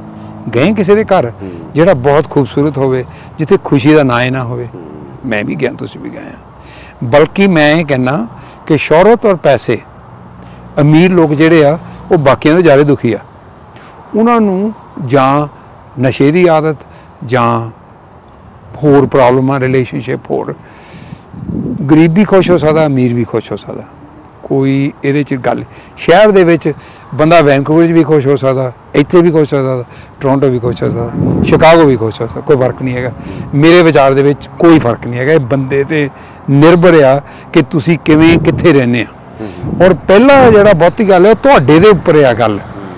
ਅਸੀਂ ਵੀ ਦੇਖਦੇ ਹਾਂ ਇਹਦੇ 'ਚ ਕੀ ਗੱਲ ਆ, ਇਹਦੇ ਕੋਈ ਫਰਕ ਨਹੀਂ, ਕੋਈ ਜ਼ੀਰੋ ਫਰਕ। ਤੁਸੀਂ ਅਧਿਆਤਮਕ ਹੋ? ਹਾਂਜੀ, ਅਧਿਆਤਮਕ ਹੋ ਤੁਸੀਂ? ਮੈਨੂੰ ਮਤਲਬ ਨਹੀਂ। ਮੰਨਣ ਵਾਲੇ ਹੋ? ਰੱਬ ਨੂੰ ਮੰਨਦੇ ਹੋਗੇ? ਬਿਲਕੁਲ ਮੰਨਦਾ। ਕੌਣ ਤੁਹਾਡੀ ਰਿਲੀਜੀਅਸ ਪ੍ਰੈਕਟਿਸ ਕੀ ਹੈ? ਤੁਸੀਂ ਕਿਹਨੂੰ ਮੰਨਦੇ ਹੋਗੇ? ਇੱਦਾਂ ਹੈ ਜੀ ਕਿ ਮੈਂ ਪਹਿਲਾਂ ਤਾਂ ਵੀ ਦੇਖੋ, ਮੈਂ ਸਿੱਖਿਆ, ਮੈਨੂੰ ਗੁਰੂਆਂ ਦੀ ਸਿੱਖਿਆ ਦੀ ਮਤਲਬ ਜਿਹੜਾ ਆ ਉਹ ਬਹੁਤ ਪਿਆਰਾ ਲੱਗਦਾ। ਇੱਕ ਤਾਂ ਇਹ ਗੱਲ ਆ। ਦੂਜੀ ਗੱਲ ਇਹ ਆ ਕਿ ਅਧਿਆਤਮਕ ਹੋਣਾ ਜਾਂ ਉਹ ਹੋਣਾ, ਨੇਚਰ 'ਚ ਬਿਲੀਵ ਕਰਨਾ, ਇਹ ਸਾਰੇ ਧਰਮਾਂ ਦਾ ਰੰਗ ਆ, ਹੈ ਨਾ। ਜਿਹੜਾ ਮੇਰੇ ਕੈਲਕੂਲੇਸ਼ਨ ਦੇ ਹਿਸਾਬ ਦੇ ਨਾਲ, ਮੈਂ ਇੰਕਲੂਡਿਡ, ਸਾਰੇ ਧਰਮ ਦੇ ਵਿੱਚ ਬਿਲੀਵ ਕਰਨ ਦਾ ਇੱਕ ਗੱਲ ਆ ਕਿ ਜਦੋਂ ਬੰਦਾ ਧਰਮ 'ਚ ਬਿਲੀਵ ਕਰਦਾ, ਇੱਕ ਤਾਂ ਉਹ ਤੁਸੀਂ ਗਰੁੱਪ ਕਲੱਬ 'ਚ ਜੁਆਇਨ ਕਰਦੇ ਆ, ਦੂਸਰਾ ਜਦੋਂ ਤੁਸੀਂ ਰੱਬ ਦੇ ਤੇ ਤੁਸੀਂ ਜੇ ਛੱਡ ਸਕਦੇ ਆ, ਤੁਹਾਡੀ ਸ਼ਕਤੀ ਹੈਗੀ ਹੈ, ਤਾਂ ਤੁਸੀਂ ਹੋ ਜਾਂਦੇ ਕਿ ਰੱਬ ਤੇ ਆਉਣੇ ਆ, ਸਟ੍ਰੈਸ ਮੁਕਤ ਹੋ ਜਾਂਦੇ। ਦੋ ਗੱਲਾਂ। ਤੀਜੀ ਗੱਲ ਸਾਇੰਟੀਫਿਕ ਗੱਲ ਹੈਗੀ ਆ ਕਿ ਜਿਹੜੀ ਮੈਡੀਟੇਸ਼ਨ ਆ, ਜਿਹੜਾ ਪਾਠ ਆ, ਜਿਹੜਾ ਉਹਨੂੰ ਤਵੱਜੋ, ਮੈਡੀਟੇਸ਼ਨ ਹੈ ਜਿਹੜੀ ਪਾਠ ਕਰਨਾ, ਉਹਦੇ ਨਾਲ ਜਿਹੜੀਆਂ ਬਾਕੀ ਚੀਜ਼ਾਂ, ਤੁਹਾਡਾ ਮਾਈਂਡ ਕਲੀਅਰ ਹੋ ਜਾਂਦਾ। ਉਹਦੇ 'ਚ ਪ੍ਰੂਵਨ ਗੱਲ, ਇਹਦੇ 'ਚ ਕੋਈ ਉਹਦੇ 'ਚ ਨਹੀਂ ਹੈਗੀ। ਵੈਸੇ ਦੇਖਿਆ ਜਾਏ, ਤੁਹਾਨੂੰ ਮੈਂ ਵੀ ਦੱਸ ਦਿੰਦਾ ਕਿ ਮੈਂ ਜਦੋਂ ਦੌੜ ਲਾਉਣ ਜਾਂਦਾ, ਉਹ ਵੀ ਰੱਬ ਦੇ ਵਾਂਗੂ ਹੀ ਨਾ ਆ। ਉਹ ਦੱਸਦਾ ਕਿਵੇਂ। ਮੈਂ ਸਵੇਰੇ ਦੌੜ ਲਾਉਣ ਗਿਆ, ਪਹਿਲੇ 15 ਮਿੰਟ ਮੈਂ ਸੋਚਿਆ, ਯਾਰ ਕਿਆ ਖੁਸ਼ਕਿਸਮਤੀ, ਕਿਆ ਜ਼ਿੰਦਗੀ ਆ, ਵਾਹ ਮਜ਼ਾ ਆ ਗਿਆ, ਠੀਕ ਹੈ। ਅਗਲੇ 5 ਮਿੰਟ ਮੈਂ ਕਿਸੇ ਚੀਜ਼ ਦੀ ਸਕੀਮ ਬਣਾਈ ਵੀ ਐਂ ਕਰਦੇ ਹਾਂ, ਉਹ ਕਰਦੇ ਹਾਂ। ਤੀਜੇ ਦੇ ਵਿੱਚ ਮੈਂ ਕਿਹਾ ਵੀ ਆਹ ਈਮੇਲ ਇਹਨੂੰ ਕਰਦੇ ਹਾਂ। ਚੌਥੇ 'ਚ ਮੈਂ ਕਿਹਾ ਅੱਜ ਮੈਂ ਜਾਣਾ ਕਿੱਥੇ, ਕਿਹਨੂੰ ਮਿਲਣਾ, ਓਕੇ ਮੈਨੂੰ ਪਤਾ ਨਹੀਂ, ਓਕੇ ਕੱਲ੍ਹ ਨੂੰ ਮੈਂ ਜਾ ਰਿਹਾ, ਫਲਾਈਟ ਮੇਰੀ ਪਰਸੋਂ, ਓਕੇ ਠੀਕ ਹੈ। ਕਹਿਣ ਦਾ ਮਤਲਬ ਪਲੈਨਿੰਗ, ਮੈਡੀਟੇਸ਼ਨ, ਸ਼ੁਕਰੀਆ ਰੱਬ ਦਾ ਕਰਨਾ, ਫਿਕਰ ਕਰਨਾ, ਸਾਰੀਆਂ ਚੀਜ਼ਾਂ ਉਹ ਘੰਟੇ ਦੇ ਵਿੱਚ ਹੋ ਗਈਆਂ। ਇਹ ਮੇਰੇ ਖਿਆਲ ਦੇ ਵਿੱਚ ਇਹ ਸਾਰੇ ਰੰਗ ਜਿਹੜੇ ਆ, ਉਹ ਜਿਹੜਾ ਮੈਂ ਕਹਿੰਦਾ ਕਿ ਤੁਹਾਡੀ ਪਰਟੀਕੂਲਰ ਰਿਲੀਜੀਅਸ ਪ੍ਰੈਕਟਿਸ ਹੈ ਨਹੀਂ ਆ। ਮੈਂ ਦਿਨ ਦੇ ਵਿੱਚ ਗੁਰਦੁਆਰਾ ਸਾਹਿਬ ਵੀ ਜਾਂਦੇ ਹੋ, ਮੰਦਿਰ ਵੀ ਜਾਂਦੇ ਹੋ, ਸਭ ਨਹੀਂ, ਮਜ਼ੇ ਦੀ ਗੱਲ ਜਾਂਦੀ ਨਹੀਂ ਜਾਣਾ। ਮੇਰੀ ਵਾਈਫ ਜਾਂਦੀ ਹਰ ਐਤਵਾਰ ਗੁਰਦੁਆਰੇ। ਮੈਂ ਕਹਿੰਦਾ ਜੀ ਮੈਂ ਦੌੜ ਲਾਉਣ ਚੱਲਿਆ, ਮੈਂ ਆਹ ਕਰਨ ਲੱਗਾ। ਮੈਂ ਜਦੋਂ ਮੈਨੂੰ ਲੱਗੇ ਕਿ ਵੀ 4-6 ਹਫ਼ਤਿਆਂ ਬਾਅਦ, ਮੈਂ ਕਹਿੰਦਾ ਓਕੇ ਜੀ ਮੈਂ ਜਾਣਾ। ਜਦੋਂ ਮੈਂ ਉੱਥੇ ਜਾਣਾ ਤੇ ਮੈਂ ਇੰਨੇ ਧਿਆਨ ਨਾਲ ਕੀਰਤਨ ਸੁਣਦਾ ਨਾ, ਮੈਂ ਤੁਹਾਨੂੰ ਦੱਸ ਨਹੀਂ ਸਕਦਾ। ਤੇ ਉਹ ਜਦੋਂ ਮੈਂ ਬਾਹਰ ਆਇਆ, ਮੇਰੀ ਵਾਈਫ ਕਹਿੰਦੀ ਫਿਰ ਤੁਸੀਂ ਆਉਂਦੇ ਕਦੇ ਨਹੀਂ? ਫਿਰ ਮੈਂ ਨਹੀਂ ਯਾਰ ਰਾਣੀ, ਮੈਂ ਸਵੇਰੇ ਸੁਣ ਲਿਆ ਸੀ ਆਸਾ ਦੀ ਵਾਰ TV 'ਤੇ, ਹੈ ਨਾ, ਜਾਂ ਮੇਰਾ ਹੋਰ ਪਾਸੇ ਮੇਰਾ ਤੁਸੀਂ ਜਾਇਓ, ਕੋਈ ਗੱਲ ਨਹੀਂ, ਖਾਸ ਗੱਲ ਨਹੀਂ। ਮੈਂ ਜਗੂਜ਼ੀ 'ਚ ਬਹਿਣਾ, ਅੱਧਾ ਘੰਟਾ ਦੌੜ ਕੇ, ਅੱਧਾ ਘੰਟਾ ਜਗੂਜ਼ੀ 'ਚ ਬਹਿਣਾ। ਫਿਰ ਤੇ ਮੈਂ ਮਤਲਬ ਉਹ ਫਿਰ ਮੈਨੂੰ ਗੁਰਦੁਆਰੇ, ਕਿਉਂਕਿ ਅਸੀਂ ਇੰਨੇ ਸਾਲਾਂ ਦੇ ਜਾਂਦੇ ਹਾਂ, ਮੈਂ ਇੰਨੇ ਸਾਲਾਂ ਦੀ ਸੇਵਾ ਕਰਦੇ, 10 ਸਾਲ ਅਸੀਂ ਗੁਰਦੁਆਰੇ ਦੀ ਸੇਵਾ ਜਾਂਦੇ ਹੋ। ਕਹਿੰਦੇ ਯਾਰ ਹੁਣ ਭਾਈ ਤੁਸੀਂ ਆਉਂਦੇ ਨਹੀਂ ਆ। ਮੈਂ ਕਹਿੰਦਾ ਯਾਰ ਮੇਰਾ ਦਿਲ ਨਹੀਂ ਕੀਤਾ, ਉਹਨੂੰ ਬੜਾ ਅਜੀਬ ਜਿਹਾ ਲੱਗਦਾ। ਮੈਂ ਕਹਿੰਦਾ ਯਾਰ ਮੇਰਾ ਦਿਲ ਨਹੀਂ ਕੀਤਾ, ਤੇ ਮੈਂ ਅੱਜ ਕੀਤਾ ਤੇ ਮੈਂ ਆ ਗਿਆ। ਉਹ ਬੰਦੇ ਸੋਚਦੇ ਵੀ ਗੁਰਦੁਆਰੇ ਜਿੱਦਾਂ ਨਹੀਂ ਕੋਈ ਬੰਦਾ ਕਹਿੰਦਾ, ਪਰ ਮੇਰਾ ਸੱਚ ਹੀ ਕਹਿ ਰਿਹਾ ਹੁਣ, ਕੋਈ ਉਹਦੇ ਤੁਸੀਂ ਜਦੋਂ ਇੱਕ ਵਾਰ ਜਾਂਦੇ ਹੋ ਇੰਨੇ ਤ੍ਰਿਪਤ ਹੋ ਕੇ ਆ ਜਾਂਦੇ ਹੋ। ਤ੍ਰਿਪਤੀ ਦੀ ਗੱਲ ਵੀ ਹੈ ਨਾ। ਨਹੀਂ, ਮੇਰੇ ਖਿਆਲ ਦੇ ਵਿੱਚ ਇਵੇਂ ਆ ਕਿ ਜਦੋਂ ਜਾਣਾ ਤਾਂ ਰੂਹ ਨਾਲ ਜਾਣਾ ਜੀ, ਤੇ ਜਦੋਂ ਜੇ ਮੈਂ ਸੋਚਿਆ ਉੱਧਰ ਜਾਣਾ ਤਾਂ ਕੋਈ ਉਹਦੇ 'ਚ ਉਹ ਨਹੀਂ ਆ। ਦੇਖੋ ਤੁਸੀਂ, ਇਹ ਤਾਂ ਤੁਹਾਨੂੰ ਵੀ ਪਤਾ, ਮੈਨੂੰ ਵੀ ਪਤਾ, ਆਪਾਂ ਪੜ੍ਹੀਏ ਸ਼ਬਦ ਇੱਕ ਸੁਣੀਏ ਤੇ ਉਹਦਾ ਤੁਹਾਡੇ ਤੇ ਮਨ ਤੇ ਅਸਰ ਹੋਵੇ। ਪਰਸੋਂ ਦੀ ਗੱਲ ਕਰਦਾ, ਮੇਰੀ 13 ਸਾਲ ਦੀ ਦੋਤੀ ਸਾਡੇ ਸੁੱਤੀ, 13 ਸਾਲ ਦੀ, ਤੇ ਉਹ ਨਾ ਪਾਠ ਕਰਦੀ, ਸੌਣ ਲੱਗੇ ਨਾ ਜਪਜੀ ਸਾਹਿਬ ਦੇ 5 ਪੌੜੀਆਂ ਪੜ੍ਹਦੇ ਅਸੀਂ ਆਪਣੇ ਪੋਤੀਆਂ ਦੋਤੀਆਂ ਨਾਲ ਜਦੋਂ ਸਾਡੇ ਸੌਂਦੇ ਆ, ਤੇ ਉਹਨਾਂ ਦੀ ਵੀ ਮੰਮ ਤੇ ਉਹਨਾਂ ਦੀ ਵੀ ਦਾਦੀ ਨਾਨੀ ਵੀ ਕਰਦੇ ਸਾਰੇ ਕਰਦੇ। ਤੇ ਅਸੀਂ ਐ ਗੱਬੇ ਬੈਠੀ ਉਹ ਲਿਟੀ ਹੋ ਤਾਂ ਮੈਨੂੰ ਮੇਰੀ ਵਾਈਫ ਕਹਿੰਦੀ ਕਿ ਉਹ ਸਕਰੀਨ ਕੱਢ ਲੈਂਦੀ ਆ ਤੇ ਮੈਨੂੰ ਕਹਿੰਦੀ ਆ ਕਿ ਅੱਜ ਨਾਨਾ ਸੁਣਾਊਗਾ। ਮੈਂ ਕਿਹਾ ਨਹੀਂ ਮੈਂ ਨਹੀਂ ਸੁਣਾਉਣਾ, ਮੈਂ ਨਾ ਤੈਨੂੰ ਮਤਲਬ ਦੱਸਦਾ ਪੁੱਤ। ਮੈਂ ਨਾ ਪਹਿਲੀ ਪੌੜੀ ਦਾ ਆਪਣੇ ਦੋਤੀ ਨੂੰ ਨਾਂ ਅਰਥ ਦੱਸਿਆ ਤੇ ਉਹਨੇ ਮੇਰੀ ਵਾਈਫ ਕਹਿੰਦੀ ਅਗਾਹਾਂ। ਮੈਂ ਕਿਹਾ ਨਹੀਂ, ਇਹਨੂੰ ਇੱਦਾਂ ਲੱਗਣਾ ਜਦੋਂ ਮੈਂ ਇਹਨੂੰ ਪੜ੍ਹਾਉਣ ਲੱਗ ਗਿਆ। ਤੇ ਬੜੀ ਸੈਟਿਸਫਾਈਡ ਹੋਈ, ਸੌ ਗਈ। ਉਹ ਸਾਡੇ ਨਿਆਣੇ ਮੂੰਹ ਤੇ ਗੱਲ ਕਹਿੰਦੇ ਆ, ਇਹ ਸ਼ਰਮਾਉਂਦੇ ਨਹੀਂ ਆ ਵੀ ਨਾ ਹੁਣ ਮੈਂ ਨਹੀਂ ਸੁਣਨੀ। ਦੂਏ ਦਿਨ ਉਹਦੀ ਭੈਣ ਸੁੱਤੀ 10 ਸਾਲ ਦੀ। ਹੁਣ ਉਹ ਮੈਨੂੰ ਰਾਣੀ ਕਹਿੰਦੀ ਕਿ ਕੱਲ੍ਹ ਬੜਾ ਤੁਸੀਂ ਉਹਦੇ ਇੱਕ ਜੋਧੇ ਬਹੁਤ ਪਸੰਦ ਆਇਆ ਤੇ ਕੀਰਤ ਦੇ ਨੂੰ ਵੀ ਅੱਜ ਤੁਸੀਂ ਪੜ੍ਹੋ। ਮੈਂ ਕਿਹਾ ਨਹੀਂ, ਹੁਣ ਮੈਂ ਸੋਚਾਂ ਕਿ ਜਦੋਂ ਮੈਨੂੰ ਮਤਲਬ ਸਮਝਾਇਆ। 13 ਸਾਲ ਦਾ 10 ਸਾਲ ਦਾ ਬਹੁਤ ਫਰਕ ਆ। ਜਿਹੜਾ 13 ਸਾਲ ਦਾ ਨਿਆਣਾ ਉਹ ਕਨਸੈਪਟ ਨੂੰ ਸਮਝਦਾ, ਜਿਹੜਾ 10 ਸਾਲ ਦਾ ਨਿਆਣਾ ਹਾਲੇ ਨਹੀਂ ਸਾਰੀ ਸਮਝਦਾ। ਜਨਰੇਸ਼ਨ ਨੂੰ ਮਤਲਬ ਜੋੜਨਾ ਵੀ ਆਪਦੇ ਆਪ 'ਚ ਚੈਲੰਜ ਹੋਊਗਾ ਇੱਥੇ। ਤੇ ਉਹ 10 ਸਾਲ ਦੀ ਜਿਹੜੀ ਆ ਉਹ ਕਰਕੇ ਕਹਿੰਦੀ ਆਈ ਨੈਵਰ ਨਿਊ। ਮੈਨੂੰ ਲੱਗ ਉਹ ਤਾਂ ਆਪਣੇ ਜਦੋਂ ਕੀਰਤਨ ਸੁਣਦੀਆਂ, ਸਾਡੀਆਂ ਬੇਟੀਆਂ ਦਾ ਨਾਂ ਹੈ ਇਕਜੋਤ, ਕੀਰਤ, ਸਿਮਰਨ ਤੇ ਅੰਮ੍ਰਿਤ। ਉਹ ਜਦੋਂ ਕਿਤੇ ਜਾਂਦੀਆਂ ਵਿਆਹ ਤੇ ਆਪਣਾ ਨਾਂ ਕਹਿੰਦੀ ਉਹ ਆਈ ਟਾਇਰ ਮਾਈ ਨੇਮ। ਪਰ ਉਹਨੂੰ ਕੱਲ ਪਤਾ ਲੱਗਿਆ ਕਿ ਜਿਹੜੇ ਸਾਡੇ ਬਾਕੀਆਂ ਦੇ ਨਾਂ ਉਹ ਵੀ ਗੁਰਬਾਣੀ ਚੋਂ ਆਏ ਵਾ। ਤੇ ਹੁਣ ਫਿਰ ਦਾ ਮਤਲਬ ਮੈਂ ਬਾਕੀਆਂ ਵਾਂਗੂ ਤਾਂ ਫਿਰ ਧਰਮ ਦੀ ਪ੍ਰੈਕਟਿਸ ਨਹੀਂ ਨਾ ਕਰਦਾ। ਅੱਛਾ, ਇਹ ਹੈ ਇੱਥੇ ਜਿਹੜਾ ਮਤਲਬ ਜਿਹੜੀ ਥਰਡ ਜਨਰੇਸ਼ਨ ਨੂੰ, ਸੈਕੰਡ 'ਚ ਵੀ ਕਹਿੰਦੇ ਚੱਲ ਜਾਂਦਾ, ਥਰਡ ਜਨਰੇਸ਼ਨ ਨੂੰ ਜਿਨ੍ਹਾਂ ਪਰਿਵਾਰਾਂ ਕੋਲੇ ਮੈਂ ਦੇਖ ਰਿਹਾ ਉਹ ਐ ਮੰਨ ਲਓ ਟਾਈਮ ਨਹੀਂ ਜਾਂ ਪ੍ਰਾਇਓਰਿਟੀਜ਼ ਨਹੀਂ ਹੈਗੀਆਂ ਉਸ ਤਰ੍ਹਾਂ ਦੀਆਂ, ਜਾਂ ਇਨਵੈਸਟ ਨਹੀਂ ਕਰਦੇ ਬੱਚਿਆਂ 'ਚ। ਉਹ ਆਪਾਂ ਦੇਖ ਰਹੇ ਗੈਂਗਸਟਰਾਂ ਵੱਲ ਵੀ ਜਾ ਰਹੇ ਨੇ, ਬੱਚੇ ਗੈਂਗਸਟਰ ਬਣ ਜਾਂਦੇ ਨੇ। ਦੇਖੋ ਜੀ, ਮੇਰੇ ਜਿਹੜੇ ਬੱਚੇ ਆ ਨਾ, ਮੇਰੀ ਵਾਈਫ ਦਾ ਬਾਬੇ ਆਏ ਸੀ। ਮੈਂ ਪੁੱਛਾਂ, ਮੈਂ ਉਹੀ ਪੁੱਛਿਆ ਪਹਿਲਾਂ 3 ਜਨਰੇਸ਼ਨ ਨਹੀਂ, ਤੀਜੀ ਜਨਰੇਸ਼ਨ। ਅੱਛਾ, ਮੇਰੇ ਜਿਹੜੇ ਪੋਤੀਆਂ ਦੋਤੀਆਂ ਉਹ 6ਵੀਂ ਆ। 6ਵੀਂ ਜਨਰੇਸ਼ਨ। ਉਹਨਾਂ ਦਾ ਬਾਬਾ ਜਿਹੜੇ ਸੀਗੇ 2 ਭਰਾ 1906 ਚ ਆਏ ਸੀ, 115 ਸਾਲ ਪਹਿਲਾਂ, 117 ਸਾਲ ਪਹਿਲਾਂ। ਤੇ ਉਧਰੋਂ ਉਹ 6ਵੀਂ ਜਨਰੇਸ਼ਨ ਦੇ ਮੇਰੇ ਬੱਚੇ ਆ। ਪਰ 6ਵੀਂ ਜਨਰੇਸ਼ਨ ਵੀ ਜੁੜੀ ਹੋਈ ਆ, ਉਹ ਪੰਜਾਬੀ ਸਾਰੇ ਸੁਣਦੇ ਆ। ਪੰਜਾਬ ਬਾਰੇ ਵੀ ਪਤਾ। ਜਦੋਂ ਸਿੱਧੂ ਮੂਸੇਵਾਲਾ ਮਰਿਆ ਤੇ ਮੇਰੀਆਂ ਜਿਹੜੀਆਂ ਪੋਤੀਆਂ ਦੋਤੀਆਂ ਜਦੋਂ ਮਾਰਿਆ ਉਹ ਬੜੀਆਂ ਅਪਸੈਟ ਸੀਆਂ। ਸਿੱਧੂ ਮੂਸੇਵਾਲਾ ਤਾਂ ਤੇ ਉਹਨਾਂ ਨੂੰ ਲੈ ਕੇ ਗਏ ਆ। ਤੇ ਹੁਣ ਉਹ ਏਪੀ ਢਿੱਲੋਂ ਦਾ ਆਉਣ ਵਾਲਾ ਇੱਥੇ ਕਨਸਰਟ ਤੇ ਉਹ ਤਿਆਰ ਆ। ਸਾਡੀਆਂ ਮਹਾਰਾਣੀਆਂ, ਉਹਨਾਂ ਨੂੰ ਮੈਂ ਮਹਾਰਾਣੀਆਂ ਕਹਿੰਦਾ। ਮੇਰੀ ਵਾਈਫ ਦਾ ਨਾਂ ਰਾਣੀ ਆ ਤੇ ਉਹਨਾਂ ਨੂੰ ਮਹਾਰਾਣੀਆਂ ਕਹਿੰਦਾ। ਉਹ ਹੁਣ ਤੁਹਾਡਾ ਕੁਐਸਚਨ ਇਹ ਵੀ ਕਿਆ ਲੋਕ ਕਰਦੇ ਆ, ਬਹੁਤ ਕਰਦੇ ਆ। ਨਹੀਂ ਮੈਂ ਕਿਹਾ ਜੁੜਦੀ ਆ ਥਰਡ ਜਨਰੇਸ਼ਨ ਨੂੰ, ਬਿਲਕੁਲ ਕਰਨਾ ਪੈਂਦਾ ਕਿਉਂਕਿ ਇੱਥੇ ਟੁੱਟੀ ਹੋਈ ਵੀ ਮੈਂ ਬਹੁਤ ਦੇਖਦਾਗਾ। ਜਿਹੜੀ ਤੀਜੀ ਜਨਰੇਸ਼ਨ ਦਾ ਕੋਈ ਲੈਣਾ ਦੇਣਾ ਨਹੀਂ, ਪੰਜਾਬੀ ਨਾਲ ਨਹੀਂ ਦੇਖੇ, ਪੰਜਾਬ ਨਾਲ ਵੀ। ਹਾਂ, ਬਹੁਤੇ ਟੁੱਟੇ ਨਹੀਂ ਦੇਖੇ ਵੈਸੇ ਮੇਰੇ ਵਿਚਾਰ 'ਚ, ਪਰ ਜ਼ਰੂਰ ਆ। ਕੈਲਗਰੀ ਨਹੀਂ, ਮੈਂ ਪੂਰੇ ਕੈਨੇਡਾ ਦੀ ਗੱਲ ਕਰ ਰਿਹਾ। ਬਿਲਕੁਲ ਨਹੀਂ, ਤੁਹਾਡੀ ਆਬਜ਼ਰਵੇਸ਼ਨ ਸਹੀ ਆ। ਜਨਰਲੀ ਸਪੀਕਿੰਗ ਆਪਾਂ ਜੇ ਗੱਲ ਕਰੀਏ, ਜਿਹੜਾ ਸਾਡਾ ਭਾਈਚਾਰਾ ਨੇ ਜੀ, ਅਸੀਂ ਜਿੰਨੇ ਕਨੈਕਟਡ ਆ ਨਾ ਆਪਣੇ ਕਲਚਰ ਤੇ ਰਿਲੀਜਨ ਦੇ ਵਿੱਚ, ਉਨੇ ਬਾਕੀ ਕੌਮਾਂ ਨਹੀਂ ਆ ਇੰਡੀਆ ਦੀਆਂ, ਸਾਡੇ ਜ਼ਿਆਦਾ ਆ। ਸਾਨੂੰ ਇਸ ਗੱਲ ਦਾ ਪ੍ਰਾਊਡ ਹੋਣਾ ਚਾਹੀਦਾ ਕਿ ਐਜ਼ ਅ ਪਰਸੈਂਟੇਜ ਉਹ 100% ਕੁਛ ਨਹੀਂ ਹੁੰਦਾ। ਲੇਕਿਨ ਇਨ ਜਨਰਲ, ਅੱਛਾ ਅਸੀਂ ਅੰਗਰੇਜ਼ੀ ਬੋਲਦੇ ਹਾਂ, ਇਹ ਵੀ ਤੁਹਾਨੂੰ ਮੈਂ ਮਜ਼ੇ ਦੀ ਗੱਲ ਦੱਸਾਂ। ਮੈਂ ਤਾਂ ਰਾਣੀ ਆਪਸ ਦੇ ਵਿੱਚ ਵੀ ਅੰਗਰੇਜ਼ੀ ਬੋਲਦੇ ਬਹੁਤਾ। ਜਦੋਂ ਵੀ ਅੰਗਰੇਜ਼ੀ ਬੋਲਦੇ ਸੀ, ਗਾਂ ਗ੍ਰੈਂਡ ਡਾਟਰਸ ਨਾਲ ਤਾਂ ਬੋਲਦੇ ਹੀ ਆ, ਲੇਕਿਨ ਉਹ ਸੁਣਦੀਆਂ ਸਮਝਦੀਆਂ ਵੀ ਆ ਵੀ ਦਾਦੀ ਦਾਦੇ ਨਾਲ ਪੰਜਾਬੀ ਨਾਲੇ ਬੋਲਦੇ ਨੇ। ਅਸੀਂ ਫੋਰਸ ਨਹੀਂ ਕਰਦੇ। ਪਰ ਮੈਂ ਬਹੁਤ ਸਾਰੇ ਲੋਕਾਂ ਨੂੰ ਦੇਖਿਆ ਜਿਨ੍ਹਾਂ ਦੇ ਨਿਆਣੇ ਬਹੁਤ ਖੂਬਸੂਰਤ ਪੰਜਾਬੀ ਬੋਲਦੇ ਆ। ਅੱਛੀ ਗੱਲ ਹੈ, ਬਹੁਤ ਸੋਹਣੀ ਗੱਲ ਹੈ, ਸਾਡੇ ਤੋਂ ਅੱਗੇ ਹੈ ਇਸ ਗੱਲ ਤੋਂ। ਮੈਂ ਤਾਂ ਆਪਣੀ ਖਾਮੀ ਦੱਸਦਾ ਤੁਹਾਨੂੰ, ਪਰ ਬਸ ਜਿੱਦਾਂ ਹੈਗੇ ਹੁਣ ਕੀ ਕਰੀਏ। ਪਰ ਇਹ ਸਮੱਸਿਆਵਾਂ ਜਿਹੜੀਆਂ ਡਰੱਗ ਤੇ ਬੱਚਿਆਂ 'ਚ, ਖਾਸ ਤੌਰ ਤੇ ਸਰੀ 'ਚ ਮੈਂ ਦੇਖਿਆ ਗੈਂਗਸਟਰ ਫਨੋਮਨੇ ਵੱਲ ਬੱਚੇ ਜਾ ਰਹੇ ਨੇ, ਕਿਉਂ ਆਗਾ? ਤੁਹਾਨੂੰ ਕੀ ਲੱਗਦਾ ਅਲਟਰਨੇਟਿਵ ਕੀ ਹੈ? ਕਿਵੇਂ ਰੋਕਿਆ ਜਾ ਸਕਦਾ? ਕੋਈ ਹੈ ਫਾਰਮੂਲਾ? ਮੈਨੂੰ ਪਤਾ ਨਹੀਂ ਲੱਗਿਆ। ਮੈਨੂੰ ਅੱਜ ਤੱਕ ਕਦੀ ਸਮਝ ਨਹੀਂ ਆਈ ਕਿ ਕਾਹਤੇ ਨਿਆਣੇ ਇੱਦਾਂ ਜਾਂਦੇ ਆ। ਮੈਨੂੰ ਨਹੀਂ ਪਤਾ ਲੱਗਿਆ ਕਦੀ। ਆਈ ਡੋਂਟ ਨੋ, ਕੋਈ ਐਕਸਪੋਜ਼ਰ ਨਹੀਂ ਹੈਗਾ। ਅਰੇ ਮੇਰਾ ਦੋਸਤ ਬਲਤੇਜ ਢਿੱਲੋਂ ਆਉਣਾ ਹੈ, RCMP ਵਾਲਾ, ਇਹ ਹੈਡ ਆ BC ਦੀ ਮਾਫੀਆ ਦਾ, ਉਹਦਾ ਜਿਹੜਾ ਜੁਆਇੰਟ ਫੋਰਸ ਦਾ ਹੈ ਨਾ। ਅਤੇ ਇਹਦੇ ਨਾਲ ਮੈਂ ਇੱਦਾਂ ਜਿਹੜੀ ਆਪਾਂ ਗੱਲ ਕਰਦੇ ਹਾਂ, ਪੁੱਛਦਾ ਮੇਰੇ ਕਦੀ ਇਹ ਮਲੇਸ਼ੀਆ ਦਾ ਜੰਮਿਆ ਪਲਿਆ, ਇਹ ਇੰਡੀਆ ਦਾ ਜੰਮਿਆ ਪਲਿਆ ਨਹੀਂ ਹੈ, ਇਹਦੀ ਵਾਈਫ ਆਇਰਲੈਂਡ ਦੀ ਜੰਮੀ ਪਲੀ ਆ। ਪਰ ਮੈਂ ਉਹਨੂੰ ਪੁੱਛਦਾ ਵੀ ਯਾਰ ਇੱਦਾਂ ਕਿਵੇਂ? ਉਹ ਰਹਿੰਦਾ ਵੀ ਸਰੀ 'ਚ ਹੀ ਆ। ਅਤੇ ਉਹਨੂੰ ਮੈਂ ਕਹਿੰਦਾ ਉਹਨਾਂ, ਅਤੇ ਉਹ ਮੇਰੇ ਕਦੀ ਪਤਾ ਨਹੀਂ ਲੱਗਿਆ, ਮੇਰੇ ਸਮਝ ਨਹੀਂ ਆਈ ਵੀ ਕਿਹੜੇ ਮਾਹੌਲ ਦੇ ਅੰਡਰ ਕਿਹੜਾ ਮਾਹੌਲ ਹੁੰਦਾ ਘਰ ਦੇ ਵਿੱਚ ਕਿ ਬੱਚਾ ਜਿਹੜਾ ਆ ਤੁਹਾਡਾ ਉਹ ਕਰਦਾ। ਪਰ ਪਤਾ ਨਹੀਂ, ਆਈ ਡੋਂਟ ਨੋ। ਇੱਕ ਤਾਂ ਗੱਲ ਹੈਗੀ, ਮੰਨਣਾ ਪਊਗਾ ਕਿ ਜਿਹੜੀ ਧਰਮ ਦੀ ਪ੍ਰੈਕਟਿਸ ਆ ਨਾ, ਮੈਂ ਹੁਣ ਤੁਹਾਨੂੰ ਛੋਟੀ ਜਿਹੀ ਗੱਲ ਦੱਸਦਾ। ਦੇਖੋ, ਮਾਂ ਪਿਓ ਰੋਜ਼ ਗੁਰਦੁਆਰੇ ਜਾਣ, ਉਹਨਾਂ ਦੇ ਵਾਲ ਵੀ ਰੱਖਣ, ਪਰ ਉਹਨਾਂ ਨੂੰ ਕਦੀ ਸਿੱਖੀ ਦੀ ਐਸੈਂਸ ਦੀ ਗੱਲ ਨਾ ਸਮਝਾਉਣ, ਦੱਸਣ। ਪ੍ਰੈਕਟਿਸ ਬਕਵਾਸ ਸਾਰਾ ਦਿਨ ਕਰਦੇ ਰਹਿਣ ਸਾਰਿਆਂ ਬਾਰੇ। ਉੱਪਰੋਂ ਕਹਿਣ ਮੈਂ ਤਾਂ ਗੁਰਦੁਆਰੇ ਚੱਲਿਆ, ਤਾਂ ਗੁਰਦੁਆਰੇ ਜਿਹੜੇ ਬੰਦੇ ਪ੍ਰਧਾਨ ਆ ਜਾਂ ਉਹਦੀਆਂ ਗੱਲਾਂ ਕਰਨ, ਤੁਸੀਂ ਉਹਦਾ ਨਿਆਣਾ ਹੋ, ਤੁਸੀਂ ਬਣੋਗੇ? ਤੁਸੀਂ ਕਹੋ ਮੈਂ ਨਹੀਂ ਬਣਨਾ। ਕਿਉਂ ਬਣੂਗੇ? ਮਾਪੇ ਨੂੰ ਦੇਖ ਕੇ ਸਿੱਖਦੇ ਹੋ ਹਾਂ ਜੋ ਕਰ ਰਹੇ ਹੁੰਦੇ ਨੇ। ਬਿਲਕੁਲ, ਕਹਿਣ ਤੇ ਨਹੀਂ, ਕਰਨ ਤੇ ਗੱਲ ਕਰਦੇ।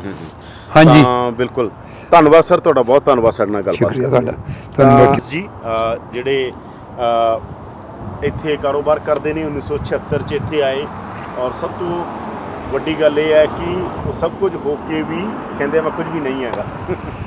ਇਹ ਉਹਨਾਂ ਦੀ ਖੂਬਸੂਰਤੀ ਹੈ। ਖੈਰ ਵੱਡੀਆਂ ਥਾਵਾਂ 'ਤੇ ਵੱਡੇ ਪਹੁੰਚੇ ਹੋਏ ਲੋਕ ਇਸੇ ਤਰ੍ਹਾਂ ਗੱਲ ਕਰਦੇ ਨੇ, ਪਰ ਉਹਨਾਂ ਨੇ ਕਾਰੋਬਾਰ ਵੀ ਕੀਤਾ, ਇੱਥੇ ਕਮਿਊਨਿਟੀ 'ਚ ਵੀ ਥਾਂ ਬਣਾਈ, ਔਰ ਤੀਜੀ ਜਨਰੇਸ਼ਨ, ਚੌਥੀ ਜਨਰੇਸ਼ਨ, ਪੰਜਵੀਂ, ਛੇਵੀਂ ਸਾਰੀਆਂ ਨੂੰ ਪੰਜਾਬ ਤੇ ਸਿੱਖੀ ਨਾਲ ਵੀ ਜੋੜ ਕੇ ਰੱਖ। ਪੰਜਾਬ ਦੀ ਹਰ ਵੱਡੀ ਖਬਰ ਤੇ ਵੱਡਾ ਇੰਟਰਵਿਊ ਸਭ ਤੋਂ ਪਹਿਲਾਂ ਦੇਖਣ ਲਈ ਡਾਊਨਲੋਡ ਕਰੋ ਪ੍ਰੋ ਪੰਜਾਬ ਟੀਵੀ ਦਾ ਮੋਬਾਈਲ ਐਪ।